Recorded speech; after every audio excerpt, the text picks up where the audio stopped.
The psalmist reaches a hinge point in the prayer. The pleading of verses 4 through 7 gives way to something new. He stops asking and starts listening. I will hear what God the Lord will speak, for he will speak peace unto his people and to his saints, and let them not turn again to folly. Psalm 85, verse 8. The verb shifts from petition to posture. After 4 verses of asking God to turn, to revive, to show mercy, the psalmist now positions himself to receive an answer. This is the pattern of true prayer. A believer does not just fire requests into silence and walk away. He waits for the voice of the one he has addressed. The psalmist expects speech, not vague feeling or improved circumstances, but a word from the Lord, using the covenant name that binds this promise to God's redemptive character. The content of that expected word is peace, not the absence of conflict, but wholeness, the right relationship restored between God and his people. This peace extends to his people and his saints, covenant language reserved for those set apart by God's own choosing, not by their own righteousness.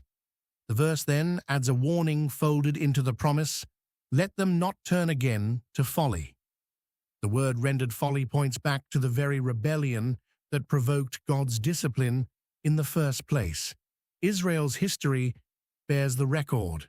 God delivers, his people rejoice, and then they wander back toward the same idolatry that brought judgment. The psalmist knows that revival without a change of direction produces nothing but a repeat of the same cycle. Mercy received must not become a license to return to the former sin.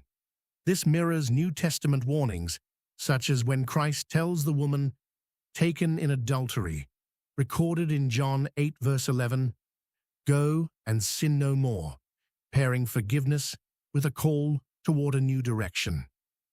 Surely his salvation is nigh them that fear him, that glory may dwell in our land. Psalm 85 verse 9. The word surely carries certainty, closing the door on the uncertainty voiced earlier in verse 5. The psalmist no longer asks whether God's anger will last forever. He declares salvation is near, not distant or theoretical. This nearness is conditioned on one thing: those that fear him. The fear spoken of here is reverence, the settled recognition of God's holiness and authority that produces obedience rather than presumption. This is not a fear that drives a person away from God, but one that draws a person toward proper worship. Echoing Proverbs 1 verse 7. The fear of the Lord is the beginning of knowledge. The verse closes with purpose. That glory may dwell in our land. The psalmist's ultimate desire reaches beyond personal comfort or national security. He longs for God's glory to take up residence among his people once more, just as it had filled the tabernacle in the wilderness and the temple under Solomon. This glory is not abstract. It is the manifest presence of God, visible and known, dwelling among a people who fear him and walk according to his word. The prayer that began with remembering past favor and moved through honest questioning now rests on this settled expectation. Salvation is near.